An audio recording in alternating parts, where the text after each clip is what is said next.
Friends, more innovative video la আপোনালোকক স্বাগতম জনাইছো আপোনালোকৰ মুখৰ কলা স্পটবোৰ কেনেকৈ নোহোৱা কৰিব বা আপোনালোকৰ মুখৰ উজ্জ্বলতা কেনেকৈ বঢ়াব তাৰ ওপৰত এটি মই ভিডিও আজি আপোনালোকৰ মাজলৈ লৈ আহিছো আপোনালোকৰ মানে বেছিভাগ মহিলা মানুহৰে মুখত কলা স্পটবোৰ পৰে আৰু মুখৰ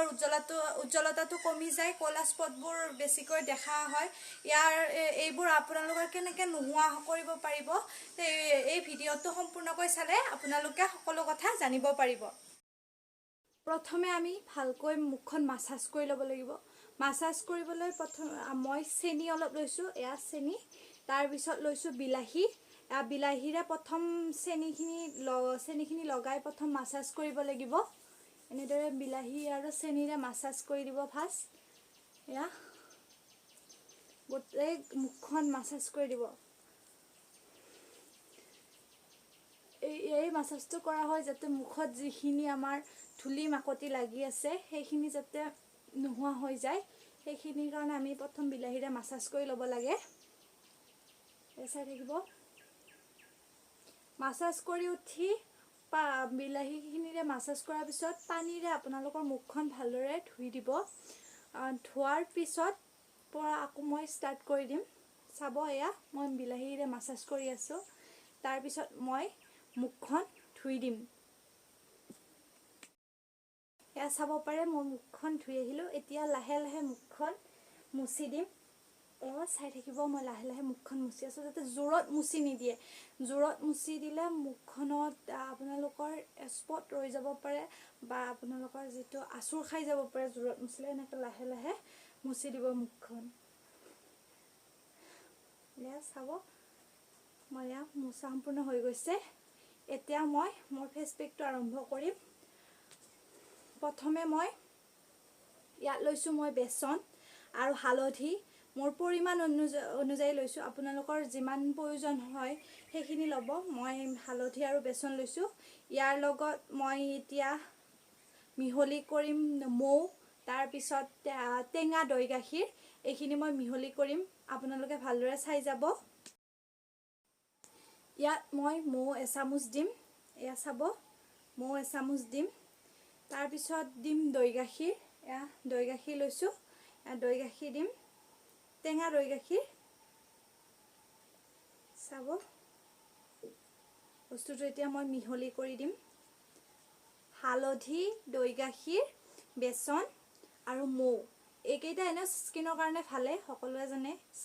স্কিনৰ কাৰণে যে বেসন হালধি দৈ গাখীৰ এইবোৰ বহুত ভাল টেঙা দৈ গাখীৰটো বহুত ভাল এয়া চাব মই মিহলি কৰি আছো চাব মই এতিয়া ফেস পেকটো আৰম্ভ কৰিম ভালদৰে মিহলি হ'বৰ বাবে কিছু টাইম ৰ'ব লাগে এয়া মই 2 মিনিট মান ৰোৱাৰ পিছত এয়া মোৰ কি ভালদৰে মিহলি হৈ গৈছে মোৰ ফেস পেকটো মই এতিয়া মোৰ মুখত লগাই আপোনালোকক দেখাই দিম কেনেদৰে আপোনালোকে মুখত লগাব আপোনালোকে মুখত এনেদৰে তলৰ পৰা ওপৰলৈ স্কিনটো টানি দিব কাৰণ তলৰ পৰা ওপৰলৈ টানিলে আপোনালোকৰ যেতিয়া বয়সৰ চাপ পৰিব তেতিয়া হলে ছালটো আপোনালোকৰ তললৈ ফুটা পৰি নাহে আপোনালোকৰ এনেকৈ ওপৰলৈ দিব লাগে যি আপোনালোকে মুখত ক্ৰীম হানিলেও বা কিবা কৰিলেও আপোনালোকৰ মুখত সদায় ওপৰৰ ফালে হাতখন দি দিব লাগে ওপৰৰ ফালে এনেদৰে টানিব লাগে এয়া চাওক মই লগাই দিছো মোৰ চাওক কি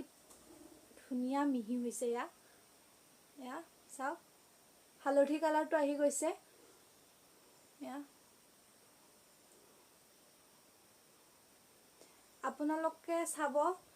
20 পৰা 30 দিনৰ ভিতৰত আপোনালোকৰ এইখিনি ডেইলি লগাই থাকিলে কলা স্পটবোৰ নোহোৱা হ'ব আৰু আপোনালোকৰ মুখৰ উজ্জ্বলতা বাঢ়িব কাৰণ আপোনালোকে জানে হালধিয়ে মুখৰ উজ্জ্বলতা বঢ়ায় মৌয়ে মই এয়া গোটেইখিনি ঘৰুৱা সামগ্ৰী ব্যৱহাৰ কৰিছো আপোনালোকে ঘৰত সহজতে পাব এয়া চাব এনেকৈ ওপৰৰ সাইডে টানি দিব এনেদৰে আপোনালোকে চকুৰ এইখিনিত কিছুমানৰ টানি ধৰিব পাৰে আপোনালোকৰ যদি অসুবিধা পায় চকুৰ এইখিনিত নলগাব আৰু যিয়ে অসুবিধা নাপায় লগালে কথা নাই এইখিনিত ইয়াতে যে চকুত কলা দাগবোৰ পৰে সেইবিলাকো নোহোৱা হ'ব এনেকৈ ওপৰৰ সাইডে টানি দিব এয়া আপোনালোকে গলৰ এইখিনিটো লগাই দিব পাৰে এনেকৈ ওপৰৰ সাইডে দিব এয়া গলৰ এইখিনি ওপৰৰ সাইডে দি দিব চাওক মোৰ ধুনীয়া মিহি হৈছে।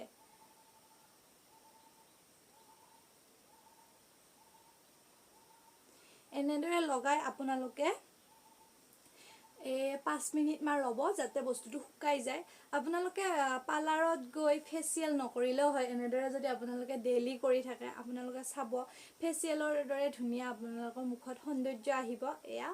এনেকৈ 5 মিনিটমান ৰাখি দিলে আপোনালোকৰ সম্পূৰ্ণ শুকোৱা হৈ যাব। এতিয়া মই মোৰ এইখন মুখখন মই 5 মিনিটমান ৰাখি থ'ম। এয়া এনেদৰে